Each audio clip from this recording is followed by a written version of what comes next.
Welcome everyone to the Co-Creators Convergence Thursday night Creator Convos. I'm Noel Marshall and I'm here with my beloved. Hi, everyone. This is Bob. It's great to have you with us this evening and listening from our archives in timeless time. Janice, we've been looking forward to this for months. Glad you brought your butterfly wings so we can emerge in a great discussion. Thank you for being here, everyone. Thank you all for coming and we're going to have a wonderful evening. It's going to get co-created on the spot. So that's always good. And Janice is, someone asked me, what is Janice going to talk about? I said, I don't know, because she can talk about so many things. So you're just going to have to come and find out. So that's what I feel about Janice. She's just an amazing resource for humanity. And right now, I want to tell you a little bit about the Co-Creators Convergence. So please stand by.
So that is a little bit about the Co-Creators Convergence, and you could see we have wonderful guests that are coming up.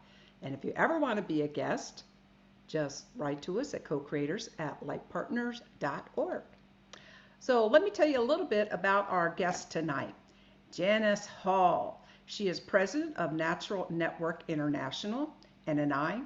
She is a social alchemist and synergistic culture and business ecosystem designer who thrives on connecting visionary change agents, paradigm shifters, and indigenous leaders. So I see a lot of them on here tonight. She played a role as one of the architects of the natural and organic products industry. Wow. Working toward global peace, she has contributed pioneering efforts in media and international event development with the UN, American Renewable Energy Institute, Global Natural Products Expo, the UN, and is advisor to numerous NGOs. And you can contact Janice Hall at jhall@naturalnetwork.com. And so what a delight it is to have you here tonight, Janice. Thank you. Well, thank you so much for having me. I know you've we've been trying to organize a time for some time, and this was the time. And I had a number of ideas for a presentation, but my last name is Hall, and as the hallway, I think that as many call me the hallway, my indigenous relatives call me the hallway, that I'd like to be the hallway tonight for some co-creative dialogue that I will position. But before we get into our heads or any creative dialogue, let's take just a moment to yield to our greater expanse, where the edges of our understanding give way to our cosmic all-knowing, as this is where we came from, and this is where we can return, not then, not later, but at any moment. So we can choose at any moment to climb on that evolutionary impulse where the shores of our understanding give way to our deep sentient knowing, that we can know again that we are one. We are one with humanity and one with all there is. So let's take a moment and close our eyes and listen into some beautiful Gary Malkin unitive narrative.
Oh, I love that one so much. And it's so perfect for what we'll talk about today, about catalyzing our sacred future human, but in the now, and finding our place in the ecosystem of the new earth.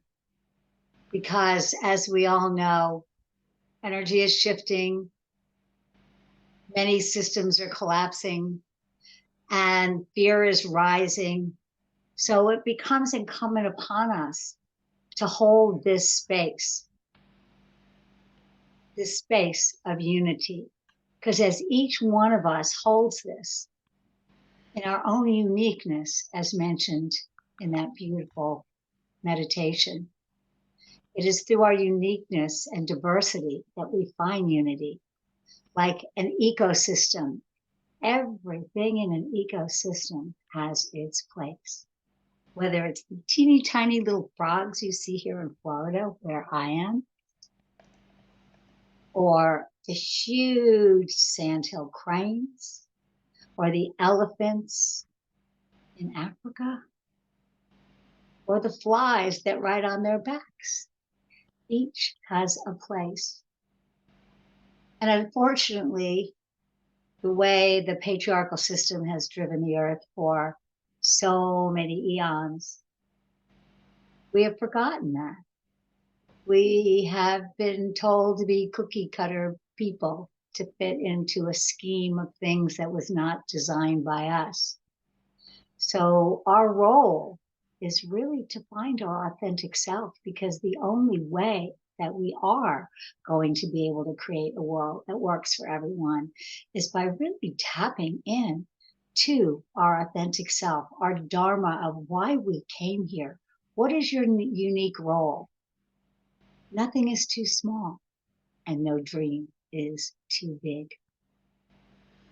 And so, because of the fact that we are in a society where there are so many silos and so many systems, we forgot to think, so many individual silos and systems, we have forgotten to think in the big picture.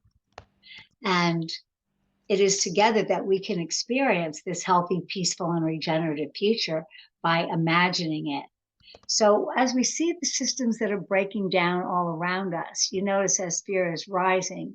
So what I always share with people who, many of whom are just beautiful, brilliant people doing amazing visionary work in the world, but still focused on all the dark things that are happening. And also, all of you know in this room that physics determines that what you focus on grows. And so if you focus on what doesn't work, you get more of what doesn't work. So I always encourage people to be a vision keeper. That's my hashtag, and I encourage you all to use it. Because for me, I look at what's not working, and I think it's important to do that, to really face it and feel that anger, whatever emotion rises in you, and then step back for a minute and recognize that emotion is just energy. Not just, because energy is pretty much how the universe works, but it's energy. And you are in control of that energy. So when something doesn't work or something gives you pain, you can take that energy and become a vision keeper. Turn that energy and focus on, what would I like it to look like? What would I like it to look like? What you do when you do that is you transform that energy into your future potentiated state.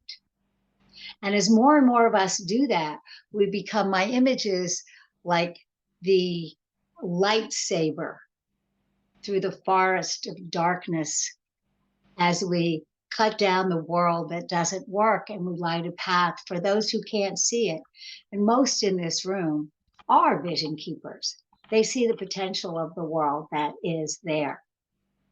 And it is incumbent upon us to hold that and to share and create new language. We need a new language to describe the ancient relationship that we have with the world. So what we need to do in order to do that is pay attention, first of all, to the words that we use. Many of us are, I was in a dialogue the other day, and I think, Connie, you were in it too, and we were talking about warriors and the wars that are out there. And the word warrior is used. There's an eco warrior.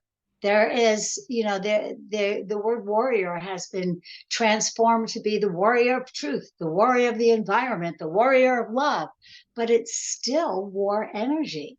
So we need to find another word that serves that dynamic, vibrant energy that allows us to leap beyond duality, to understand that that energy is, this isn't one of the things I'd like to kind of ferret out tonight, is throw some words into the bucket here that help us to change and move from the war consciousness that we use in everyday life. Kill two birds with one stone. I'm fighting for love. I'm fighting for the truth. And I really feel that those words have no place anymore in our life, that there are other metaphors that we can come up with that help us really shift the energy, because words are vibration. Words carry, like prayer carries, words carry as well. And the words that we use and position in the world will, I've got a marketing background, so I've learned this. I changed, it's a very simple thing, but when I worked in the natural products industry, it was called the natural foods industry. And I one day said, we're not just selling food anymore. We're selling all kinds of products. We want to be able to get people involved in environmental products and supplements, and it's more than foods. So why didn't we change it to the natural products industry? And my colleague said, you can't change the name of an industry. And I go, well, why not? You're a communications firm. We're a communications firm. Let's just start using the words.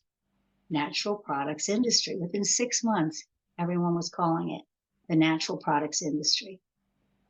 Another thing that came to me at one point was we were selling, there was Ma and Pa's spaghetti or cookie recipe, and hippie granola. And we got to a certain point where we were just preaching to the converted, right? And one day I saw this Nike commercial in the 80s. And I went, holy moly, they're not selling sneakers anymore. It said, just do it with a check mark.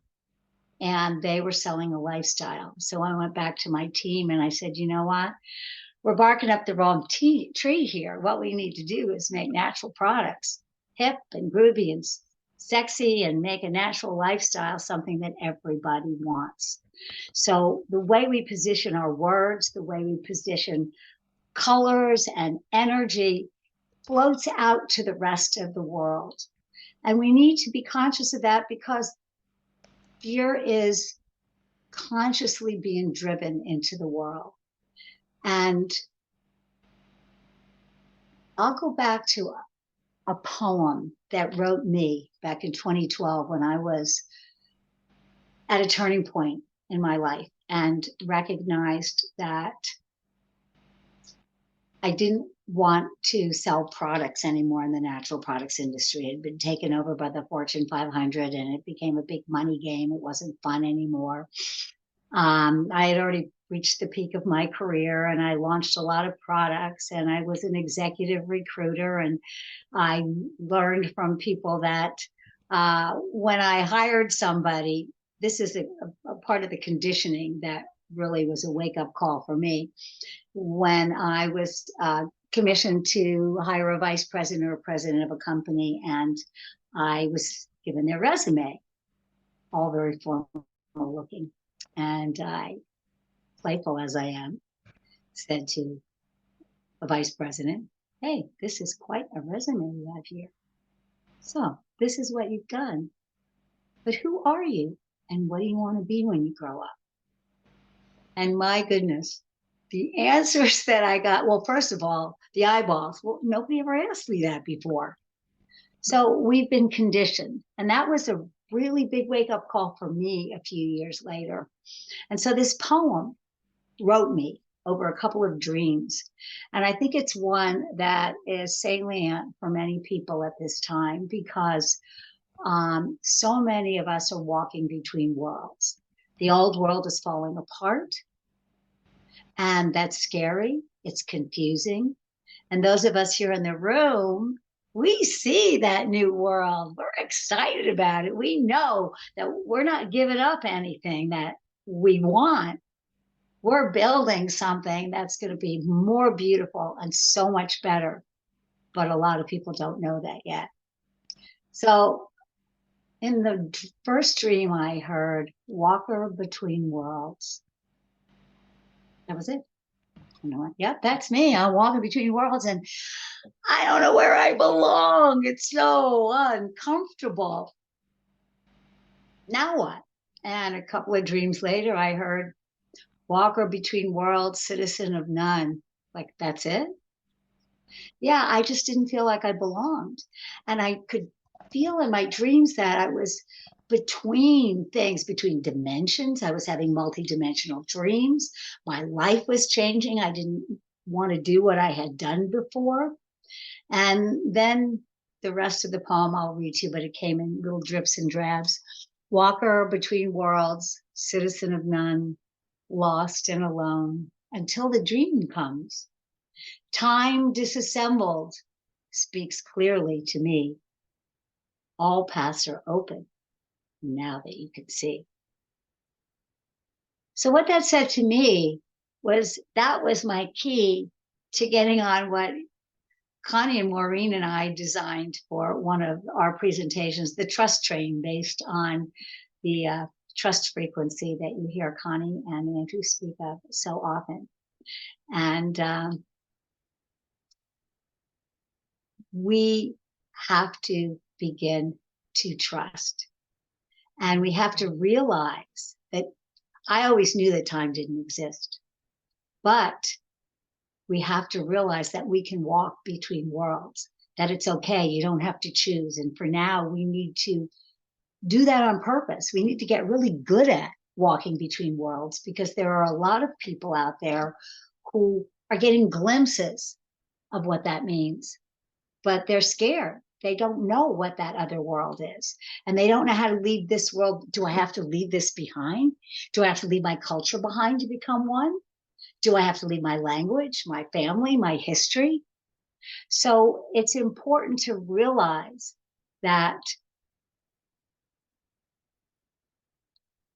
time is flexible. I learned this when I was very young. I could guess at time. I was either always late or I knew exactly what time it was. I could tell how long 5 minutes was. And I practiced to see if I could get that last minute of that 5 minutes, which I still do getting on Zooms, to be a much longer minute. And it's become a game that I play, and it works. And so I think the more of us that learn how to play with time can learn to shift our energy into a higher frequency, to play in the world we want to see while still being in the three-dimensional world. Because what you focus on grows, and we affect our future through quantum entanglement. So that means that when we're thinking about where we want to be, we're already there, because time doesn't exist. So what I would like to do here for a moment is to kind of suggest a little bit of a dialogue here as to what does time look like? I'd like to get just some feedback from people in the room here as to your interpretation of time. So who would like to be the first? Aha. I put it in gallery view, so if you'd like to raise your hand or if you'd like to put something in the chat, you're more than welcome to. Okay. So do you want to repeat your request? My request is I'd like people to just pop in a word or two. What does time mean to you? And how does the way time exists right now fit into the way that you see the world?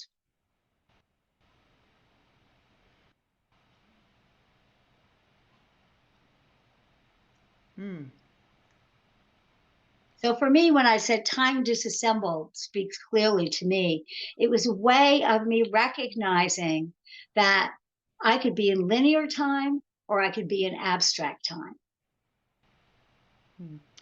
And that okay, we do have some responses here, Janice. Oh, we do? Yeah, Olivia says time is a territory to explore. Okay.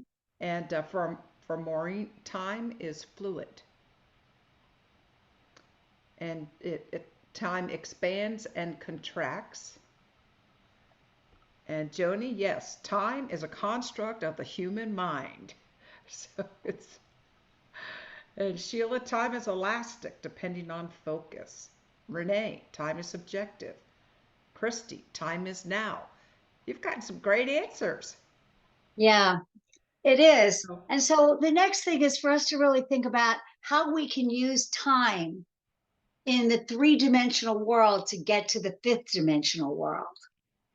And I think it's through, one of the ways is through our heart-brain connection.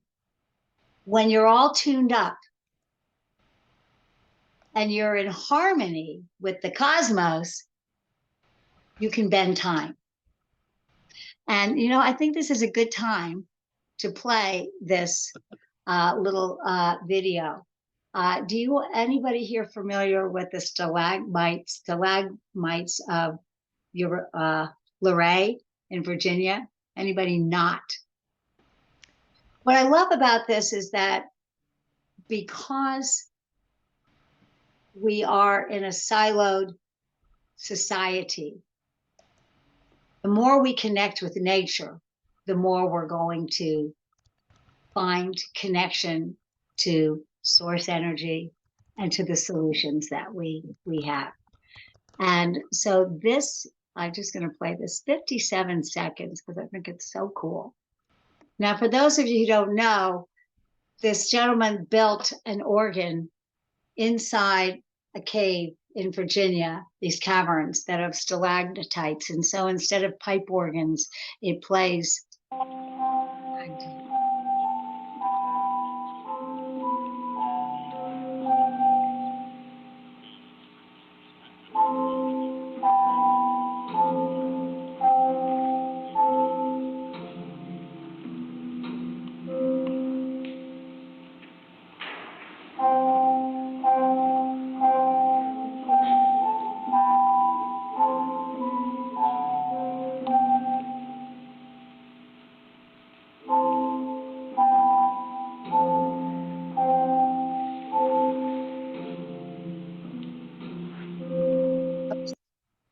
So isn't that magnificent that we can take nature and turn it into harmony with ourselves? And let's see, don't stress over time. The quote about considering the lilies that neither toiling nor spinning. Mm-hmm. Toiling or spinning. Exactly. So one of the things that comes up for me is how do, in fact, we weave the ancient wisdom of our ancestors into the now and with the technologies of the future. And it seems that, to me, one of the things that really has struck me is I've been brought into the world of indigenous people for a good part of my life, but in the past few years, most particularly with the Aboriginal custodians in Australia, who have taught me so much about ancient wisdom and who have taken me on journeys to the cosmos because they are star people. And what has also been just so amazing for me is to recognize so many indigenous cultures who have been holding very important prophecies very close in their tribal cultures. And most recently have decided it's time to share them all over the world in just about every culture. And what's so exciting is how similar they are. And they all point to now. And what excites me that I've sort of been given a little bit of a role to play in is introducing them to each other. It brings me great joy, for instance, to have introduced some of the Kogi elders to the Australian custodians. And because the Australian custodians, their creation story is a star story. And one of their creation stories is the serpent, which comes down from the celestial heavens and forges the rivers of Australia. Well, the Amazonian tribes have that same creation story, and they didn't know each other.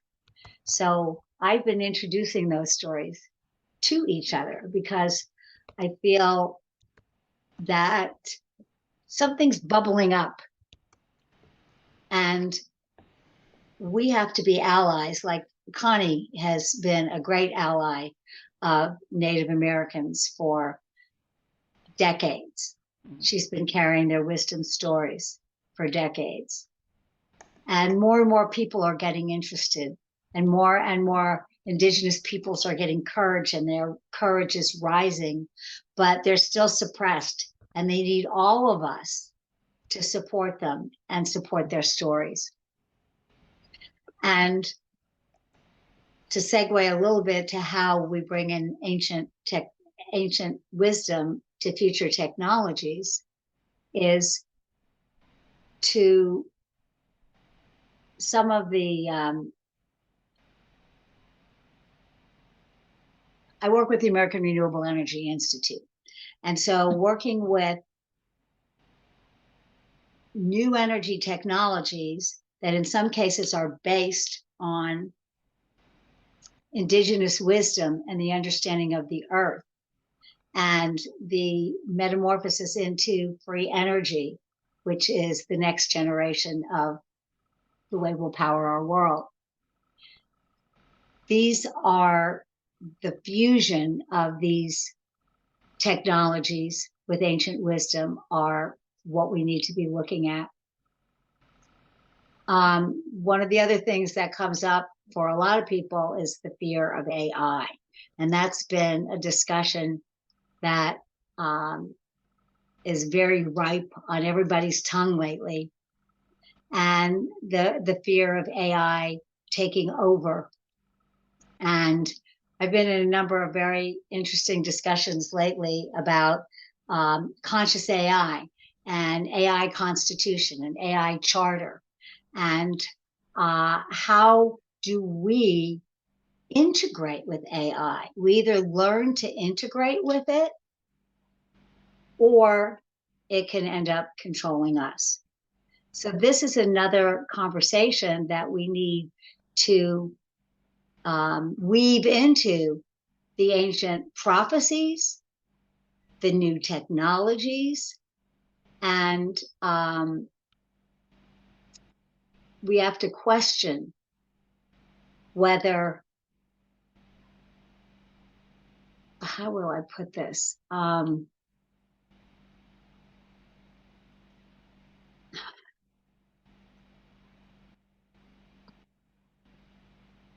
We're going to be the last organic humans. That's it. And, you know, the conversations now are all over. You're hearing conversations about, well, you know, maybe we didn't come from the monkeys after all, that we were star-seeded here. And many of us have those recollections as well. So we weren't really birthed from Adam and Eve as humans. So we've already been, we're already hybrids. So the question comes up now, are we the last organic humans? And, you know, there is a network state trying to replace the nation state. And there's new forms of collective intelligence. So will this collective intelligence have personhood? Does it have legal standing? And we have to embrace the AI intelligence along with the ancestral wisdom and the new technologies of today with free energy coming down the pipe. So those are sort of some of the seeds I wanted to place in the field here to see what was ripe for discussion, because, you know, I could just talk and talk, and I don't want to do that because there's so many subjects. But what I really want to get people to start thinking about is, where do these subjects, these categories weave together? What's missing? Like the SDGs, there's 17 SDGs, they're all in silos. And none of them really talk about harmony with nature. And there's no SDG for where AI fits in. So I think that a lot of the answers are in the black holes between these silos. And so until we cross-pollinate across these silos and have these dialogues about what is your interest, or actually, this might be a good time for me to bring up something, and I'll ask everyone here. is there anyone here who doesn't know who Annalise Schmitzman? And I know I'm kind of just jumping around a little, but I'm kind of throwing a few topics to encourage a discussion. Annalise Schmitzman founded the Earthwise Center, and I have one in her Wisdom Collaboratory. And she has developed the Earthwise Constitution. And that Constitution gives us some places to play where, as I spoke about earlier, finding our authentic self in the ecosystem of the new earth. These are some categories. So there's 5 new archetypes that she's developed, because the archetypes of the past really don't fit. Many of the words don't fit, the archetypes don't fit in our future human self. Okay, so there is the conscious states. There's the wholeness coders. Those are people who, well, the future humans are already there. They already are living in conscious states. They are actualizing their work. They recognize metamorphic stages, and they're able to focus on the qualities that move them forward. The wholeness coders are those who really are tapped in to the codes that are pouring down right now, galactic codes, the codes that are coming up from the earth, from other realms, from other beings, from other civilizations. So those wholeness coders are those that are absorbing these codes. They recognize the cosmic potential. They're the caterpillar activating their imaginal selves. Okay, they're still absorbing the codes, source codes, hidden knowledge, cosmic hologram potentials. Those are the wholeness coders. They're holding the codes of the next iteration of humanness. And the future creatives, they're already using their imaginal selves. They're actively working in the future possibilities. Their imaginal selves are popping like popcorn. And they're consciously able, in their chrysalis state, linking up their imaginal selves. And then the next level of that would be universal level, imaginal, future creative, visionary, evocative, the initiates from the future. So the future creatives are often people who have been to the future and back. They've already taken Connie's trust train to the future. And many of us take that trust train and we go to the future and we do some seeding there, and then we come back and we bring some more people along with us. And one of the metaphors of the trust train, if I remember correctly, Connie, was that there was the local and the express. And the local are for people that are a little bit tentative, and they get to stop along the way and leave some of their baggage along the way. You know, they may step into being a future creative, but they're not quite ready yet. Then you've got your evolutionary catalysts. They are already in the butterfly stage. Their organs and their systems have already been developed. They see the planetary probabilities. They are very involved in evolutionary learning, in catalytic development, healing, and transformative. They are part of the transition from the implicate to the expletive order. And then there's the pattern weavers, which is my Dharma here as hallway. They're integral. They work both in local and non-local realities. And still, again, in the chrysalis stage, completing the butterfly. There's body and birth. There is a communal aspect to it where the pattern weaver is helping to build new systems, holonic systems. They're part of the connective tissue of the wholeness coder, the future creatives, and the evolutionary catalysts that are birthing new ideas and are part of the expletive order. And then the new paradigm storytellers. I think everybody here fits into that category. The new paradigm storyteller is ones who weave all these different stories from the unitive narrative and help people find their place in the potentiated future that is thrivable. That is a reality that is the butterfly emergent, so that you can see, as I have behind me, the butterfly wings. We tell stories that enable those who don't see to be able to see the unseen yet. And so it gives one an opportunity to be experiential, to be communicative, inspirational, and pose questions and ideas and say, what does it look like? What does it look like to you? So I'm going to put a couple of people on the spot, if I may, here. And since let's see, I am going to call on Christy Michaels. Yes. Because Christy was a catalyst. Now, many of the things that are help us move into these states are catalytic events in our life.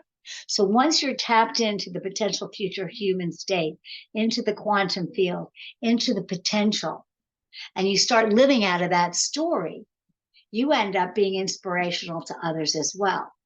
And Christy has these incredible events in Northern California, and she was an inspiration for a whole life-changing group of events that impacted a whole group of people over the past 6 or 8 months. Because you want to tell for a moment the story of your Easter event up in Northern California, Christy? Oh, Mary, and how that stimulated a whole set of events. My most favorite thing to do is to tell the stories of the suppression of women who are fully empowered, fully enlightened, and the stories were suppressed. And then we actually enacted it as a living ritual. I really appreciate Connie came, and with Andrew this last Easter, which I was thrilled to see you guys there, because we were telling a little different. You mentioned a title of those that like to tell the evolutionary stories, the paradigm shift storytelling. That's what I feel has been my greatest thrill and my greatest adventure.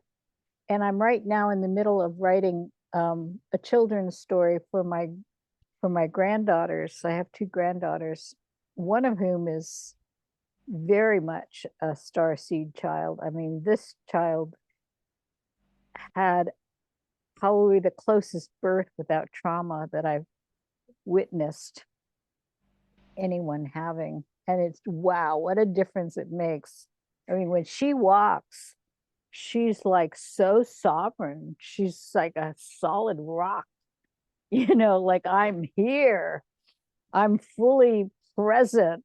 It's like there's no, but her birth was devoid of trauma. I mean, she had a water birth. My daughter, I mean, and this is, of course, the part of what has to happen with the new narrative, that the babies have to be born into an experience where they're not traumatized in their birth process. So my grandson had every trauma under the sun. The doctor said, oh, I want to schedule you for your birth. And, so the doctor convinced my daughter to come in and be induced. And it was like so not aligned, so not connected. And this poor child, ended up having to go into a C-section after a 30-hour labor, because the unconsciousness was just unbelievable. And wow. Yeah. We And of are, course, yeah, we're all being called. Trauma is really rising, and that's another thing that to go off on a different subject there. But trauma is rising everywhere, and all the indigenous cultures, they're facing their ancestral trauma. In every nationality, you're hearing this across the board. So trauma is rising everywhere to be addressed. And a year ago, every month we do sacred prayers of 22 women, which was initially appointed by Brother Chief Bill Lane. And a year ago, last July, on the 22nd of July, which is Mary Magdalene's birthday. That's Mary the Magdalene's feast day, birthday. the But feast day, feast Actually, day. they say her birthday is January 31st. Right. We have a sacred ceremony that we do on the 31st, which is also the eve of St. Bridget's feast day. And she's the patron saint of midwives. Right. And so we don't acknowledge the birth of the divine feminine on the planet. And I was like, whoa, we need to do that, because we have the acknowledgement of the birth of the divine masculine of Jesus Christ's birthday. But we really need to, because they're in equal partnership. Exactly. And that's we have these men who are completely out of their mind, just bombing the hell out of people, right? Because we have this patriarchal thing that says, oh, that's okay that they want to just bomb the hell out of people, and we just all kind of like, we're all in shock, but the rest of the people is like this. Isn't this what we do? We just go in and bomb the hell out of people. So, well, this is really good that you bring this up, because it's bringing all this really in our faces all over the planet at this time. And as this trauma is becoming so real and so alive with what's happening in all of these countries, with the floods and the wars and Israel and Hamas and the horror. What Mary Magdalene told me that day during our prayer ceremony, got a download from her, and she said, this is the time for the trauma to come up. And it is the sacred feminine that can hold the trauma. Yeah. And it is the sacred feminine that will let your tears of trauma rain into the earth, because the sacred feminine of Mother Earth will take that trauma into her soul and transmute it. And then so we have to work with the earth. We can't save the earth. We can't save it with any of the silos that we have, with any of the technologies that we have. We have to be interconnected, like the stalagmites there. The music that we make when we work with nature and nature's music. When we heal by healing with the earth, like for instance with Danalia Castell and her setting the field for working with the nature elders, because nature elders are coming to us saying, you need to listen. We want to be part of the story. I had an olive tree. Al-Badawi came to me, and it's the oldest olive tree, and it's in the West Bank, and it's the oldest olive tree, one of the oldest olive trees, and it's the oldest olive tree in Israel, Gaza, and one of the oldest in the Middle East. And it told me it has stories to tell. And we have to listen to what these trees have to say. And so it's a communion of not just, yes, the patriarchy is rising for us to see in a completely different way, but the way we break through is not just the rising of the feminine personhood, but the rising of our connection, the way the feminine connects with, as opposed to resists and overcomes, like the patriarchy. And the reason I called on Christy was because when she told this story of her Easter event on a Unity Earth Wednesday Zoom, just as she finished talking about Mother Mary and Easter, I had this pop up for me, synchronistically. And so this has completely changed my life. Okay, can you see this? Oh yeah, she's beautiful. My girlfriend, Sally Randall, is representing this painting by Salvador Dali, and it's called The Cosmic Madonna. And it's been in a private collection for 50 years. And so this showed up right after Christy had finished talking about Mother Mary. So I said to the group, I think that we need to take a look at this painting because it has a message. Why is the Cosmic Madonna showing up now? And why is she showing up in our Zoom right now? Yeah, exactly. And Dali, it took 9 years for him to paint this. And he was in a struggle between his Catholic upbringing and his religiosity. And he was also studying quantum physics at the time. And so this here, he was studying what's called pi mesons. Pi mesons are small subatomic particles smaller than a quark. And so I looked at this painting, and several of us did, including Linda DeHart, who was a real inspiration behind diving deeper into it. And what came to me was that I saw that Mary is on the left. The left represents the feminine. The baby Jesus is on the right, the masculine. And the masculine is dissolving into the cosmos, and the feminine is rising. So for me, I saw this painting as an image of the end of the patriarchy and the beginning of the divine marriage. And so we ended up having an event during Unity Earth Week where, in fact, Duncan was on the event as well. And we have another one coming up, which is a 4-act play that takes us into the beginning of time when the male and female were in partnership. And then we individuated. And then the patriarchy grew.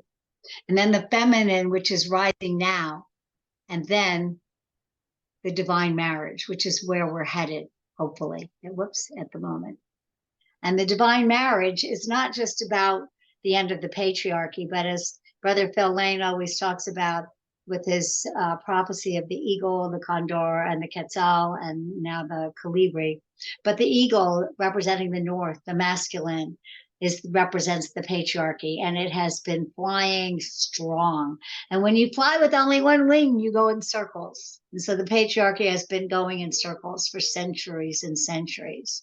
So as the divine feminine rises, we get balance. So when both wings fly at the same time, then we can move forward.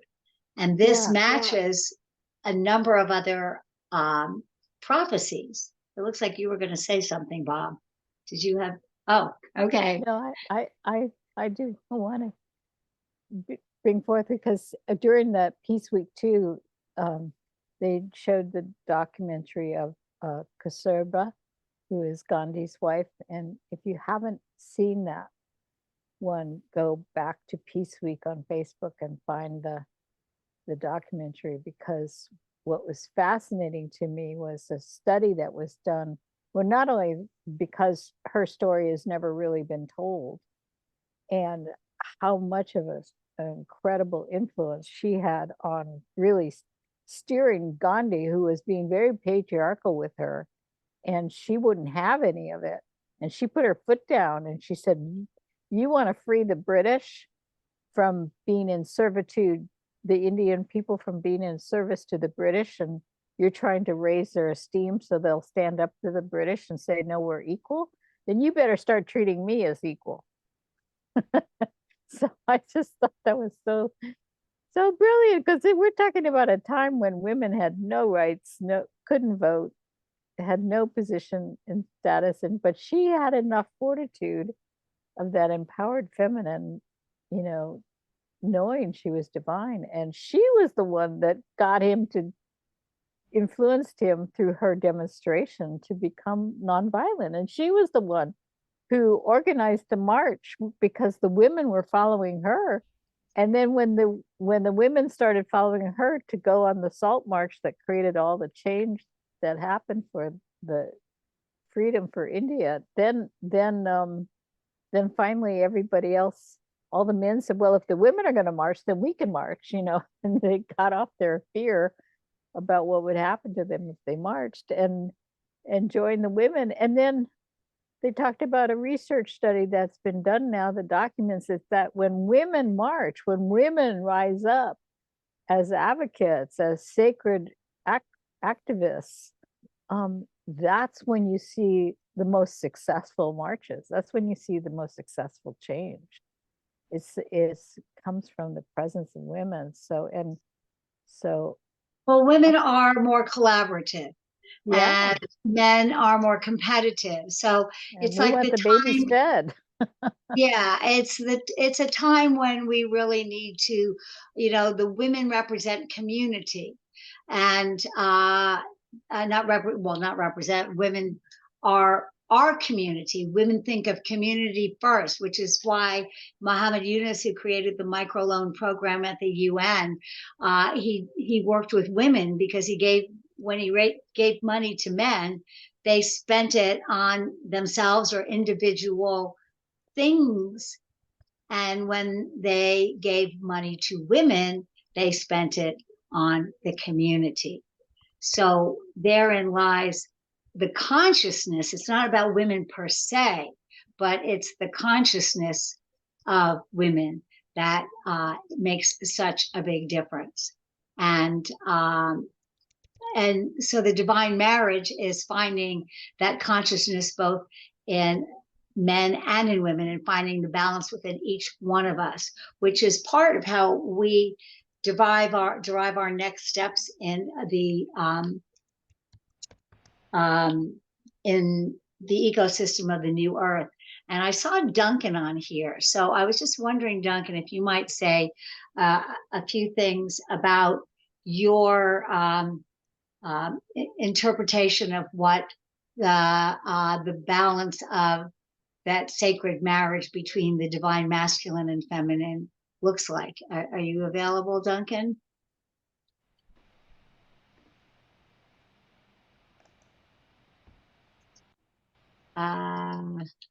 It's coming.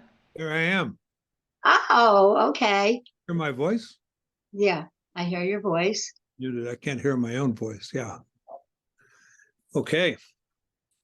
So we've kind of evolved to the point where we're talking about as we decide that we want to sit in that quantum field of the future, and we want to work together on that common vision.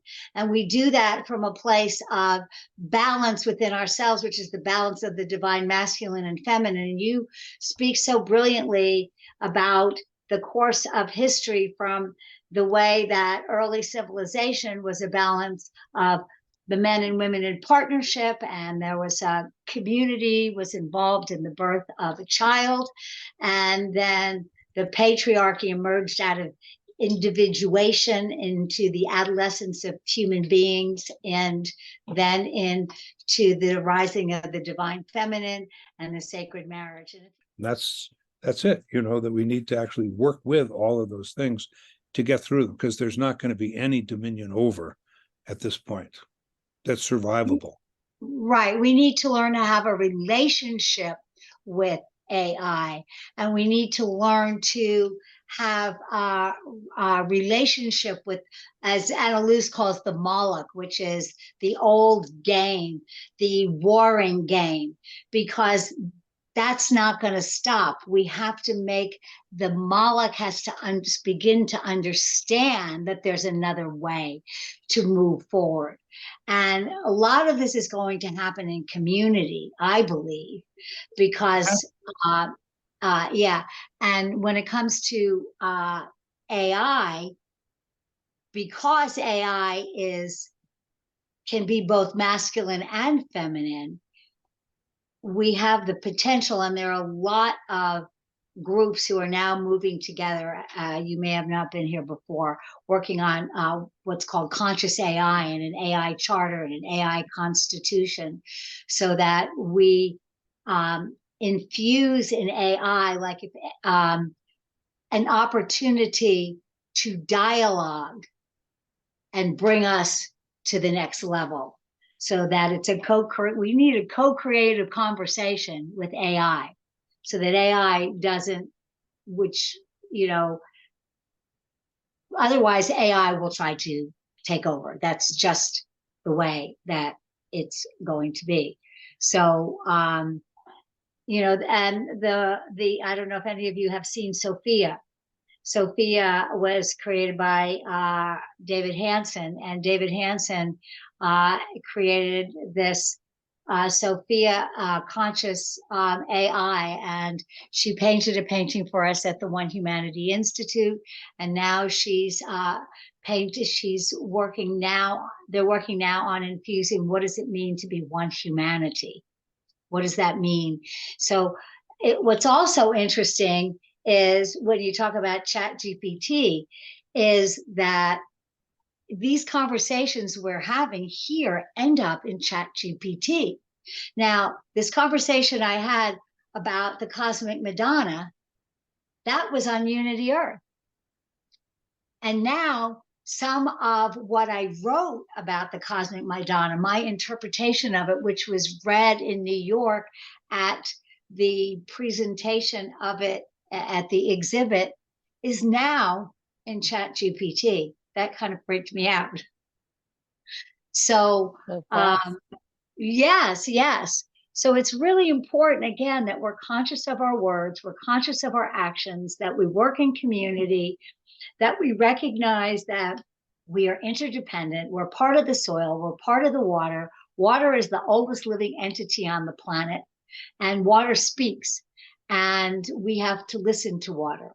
And before I close, one of the things I want to share, again, is the power of prayer and the field that we're creating. And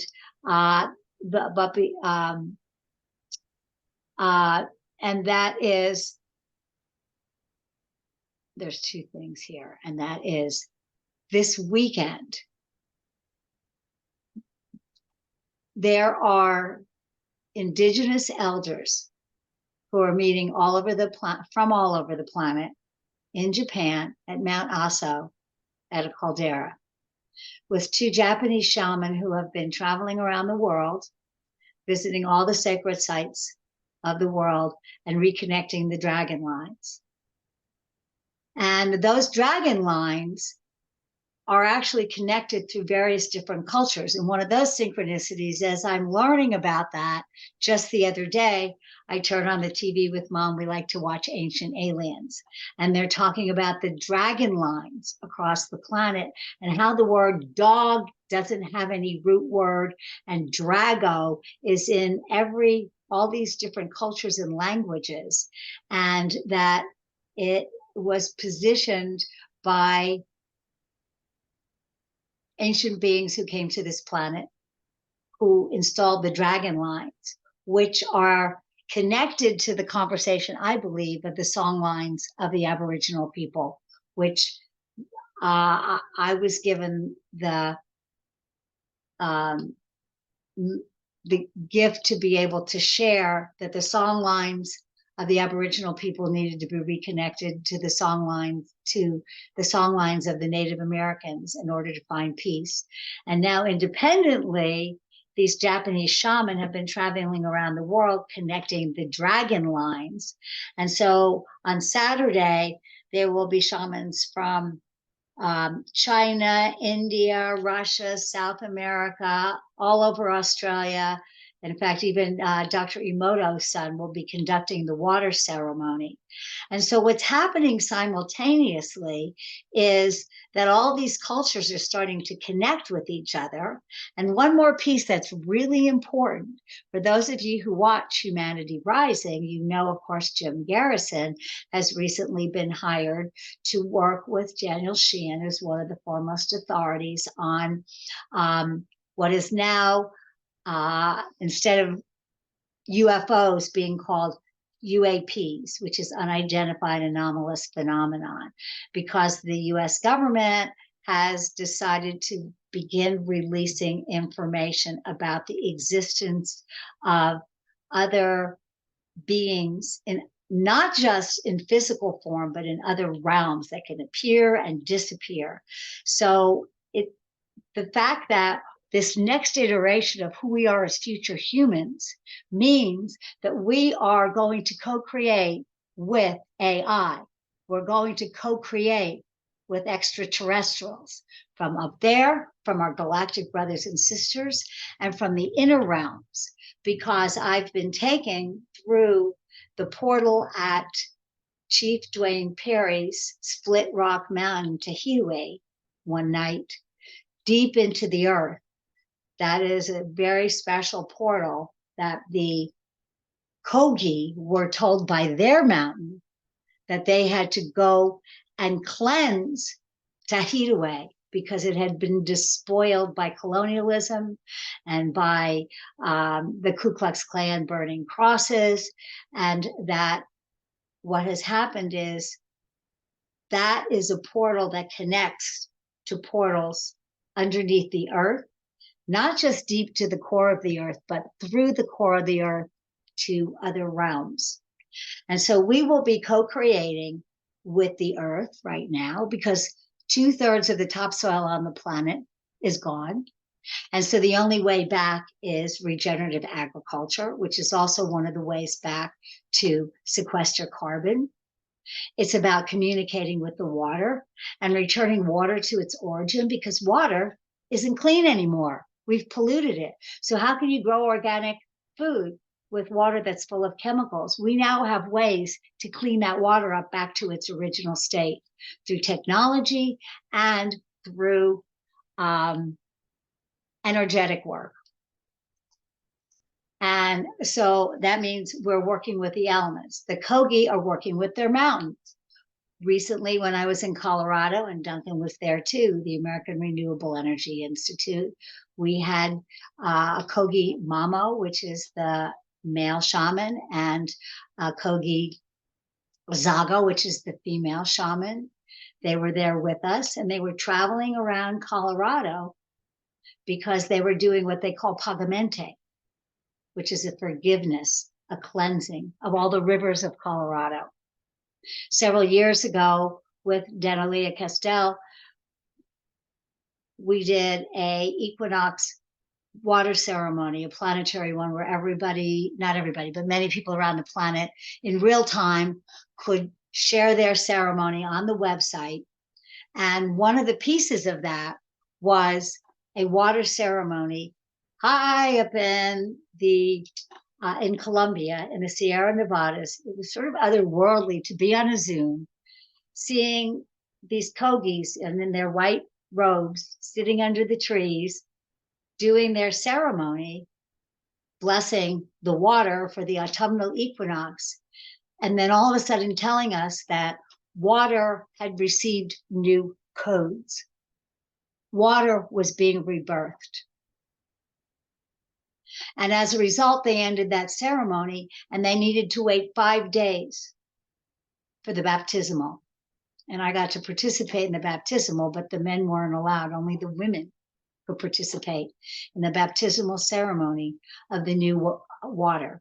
So new codes are entering. We're entering a whole new dimension of the way we work with each other, with the earth, with life itself, and with all the new life. And in order to be able to work very closely with our galactic relatives from the cosmos to the inner realms of the earth, we need to raise our vibration, each and every one of us. So we end with what we started in the beginning.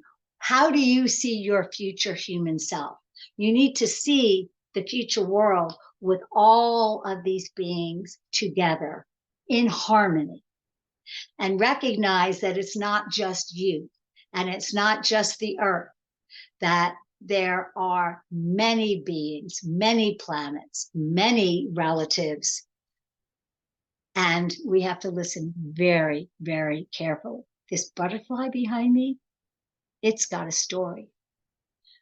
When that olive tree came to me from the Middle East, al-Badawi is its name, as I said, it told me it's 2,000 years old. I have stories I want to share. Will you listen? How do we teach people? How do we learn to listen better to our nature elders and incorporate them in these conversations, incorporate them in our everyday world? And so I was hoping that others would join the conversation and tell me about their experiences and what it looks like we've run out of time, but what does it look like for you in this new world? What does that future look like? Because it's now, it's not the future, it is now. And as soon as we recognize it's now, that future becomes the now. Mm-hmm. So I'd love, one or two words from everybody as to what that looks like, or whether what you see yourself as, whether you're a wholeness coder, a future creative, a evolutionary catalyst, a pattern weaver, a storyteller. Each one of us does have to become a storyteller. We need to find the narrative that fits our authentic self to talk about what this world is going to look like, and be a way shower for others. Don't be afraid to incorporate the conversation with others in the supermarket about a conversation you had with a tree or a bird, or, we have to take that leap of faith and introduce these new conversations into the lexicon of the world. So others, we're not the only ones who know this stuff. People feel this. And I know that during COVID, a lot of people either binged on Netflix or they started going, who am I? Why am I here? And they don't really know. They're looking for answers. They're looking for people to feel safe with. They're looking for the co-creative convergence. There should be more of those people on here so they can ask the question. So I really was hoping that people would ask questions. Renee, you're muted. As Becky said, you're mutable. Yes. So it's so interesting listening to all of this. I always get it wrong. I think she's 25. My daughter, I never can remember how old they are. But we were having this conversation today. She's like, hi, everything's just going to shit and this and that and the world's and the politics and it's like, yeah, we have to really see the unraveling before we can build at the same time this new construct of what our future Earth is all going to be about. But I think one of the keys that I was so impressed with today is that there are a lot of young people that are thinking futuristically, like, what does my future hold for me? What do I do if I want to have kids? How do I proceed in a world that's so uncertain? And having these conversations with them, ours kind of rolled around to have a voice, talk about it, and also surrender to the process and trust the process that's taking place, because you don't know all the different pieces and components of this puzzle. Right. You're just you, and yet you're so interconnected. So even though you may think you're vulnerable and you're unsafe, the whole world is conspiring to just shift your thoughts just a little bit in order to hold the new vision. And let the fear go. Surrender to this unknown. And the fear is just energy. Notice the fear. Don't resist it. Don't resist the chaos.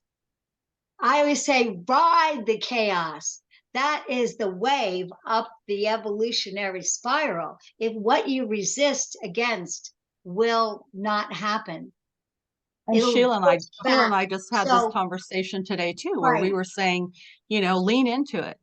You have to lean into it. There's no resistance left. Now, you mentioned one important thing before we close, and that are the young people. It's very critically important, and I'm sorry I didn't mention it earlier. Intergenerational dialogue is very important, and too many of these Zooms that I'm on with brilliant people are a bunch of us older people. And so we need to actively bring in young people. And as a marketing person, I have this is just me. I haven't read it anywhere, but there's 3 categories that I plugged young people into. And that is number 1, they're scared blankless. And they think they have no future, and they're suicidal, and they're killing themselves like crazy. And they're frozen solid, or they're dying.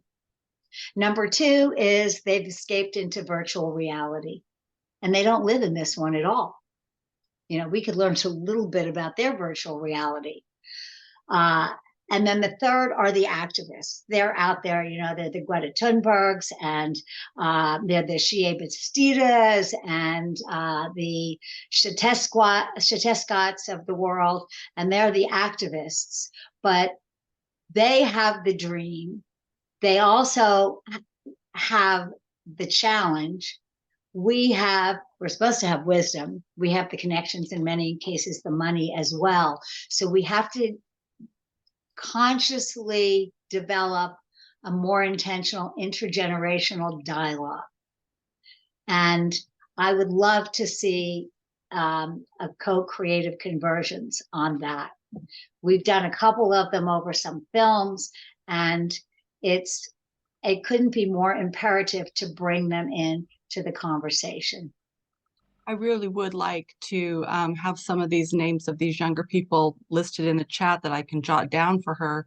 And the whole time you're talking, I'm thinking, we just talked about all of this today. How can I show her that she's not alone? Yeah, we're her elders, but she's into aliens, and she told me today, she goes, you know, I'm brilliant, Mom. And I said, you're darn right, you're brilliant. She goes, maybe I should stop doing this and be a president, like be political. And I'm thinking, you have the balls to do that, if I can say that, but you have the ability to use your voice. And I'd like her to see other people using their voice for not, apathy or giving up or thinking there's no solution, but to using their voice to get educated and educate others. Well, Yeah. I just put in the chat our Children's Trust, and that we've been following them. Actually, we marched with them when some of them that in 2014 when they walked 8 months across the United States for the Great Climate March, and we supported them, and we met a lot of them, and some of them, a subset of them, are suing the U.S. government because of the damage. There's no future. They're destroying. You know, we have a pursuit of happiness in this country. Well, it's very difficult to be happy when you see your parents and grandparents absolutely destroying the environment. And it's been very successful, and it is still going on. And it's been going on since 2018, I think, Bob. We've supported that financially as well. And you want to talk about young people speaking up and taking action and getting results. That's a good group to point to. And also want to say that recently we had one of the church services at our UU was about intergenerational conversations. And one of the things that the minister pointed out was that the church is one of the few places that different generations get together. And I never thought of that before. Now, I know some of the unity churches and UU and spiritual places. UUs are great because a lot of them do bring children, the youth along. And so I never thought of that before. But think about, where is a gathering place for intergenerational? And, at our church, it definitely is the strongest place. And then we had then at that service, they were paired up with the grandparents and kids just randomly and given questions and conversation. And they had a blast. But just think about it. Where is a place for intergenerational conversation to take place? Well, I can tell you, and I'd like to set it up. I work with a couple of people who work with youth in universities and high schools. And it started out with more of an environmental direction to it. But part of our Unity Earth community is Lisa Pavati, and she's developed a climate toolkit with youth from all over the planet. And I'm an advisor to her, as well as the Environmental Education Foundation, which is really about giving youth a voice in Well, that's what I'm going to say the, is that they can have a voice, but is it right. a conversation with Well, all yes. So generations? That's we've been doing some of that, and we did yeah. it with a couple of movies where we brought adults, we brought elders, we're considered elders with the youth together, and they love it. They need us. They want our Right. advice. Right. And so it's something that it's really important. And I'd love to work with anybody here who wants to set up a more intentional dialogue with a few key young people that have questions, and they also have answers. Boy, are they smart. They're much smarter than I was when I was young. Well, we Let do me need to tell you. close, and so I'm going to invite you, Janice, that you can have a future Thursday night, and you bring those youth, and we'd love to have them, and bring it, and let's learn from them. That will be Well, wonderful. also too, because there's a conversation about, there's two parts to transhumanism, which is working with AI in partnership and trying to make it more conscious. And then there's the Elon Musk aspect of transhumanism, which is, placing technology in the body so that we work better. And that one's scary to me. So we have to have a conversation about their future, about the integration of AI and the integration of other beings, Okay. like Well, that's Renee, your probably a daughter's good talking place to about. close because we do Yeah, have to close. I know. I'm sorry. I wanted So, this dialogue a long time I ago. know. Well, you have to allow space for it. So let's This let's has been amazing, absolutely amazing. I have opened up at least 20 websites just for future review. What a awesome. conversation. Mind blown.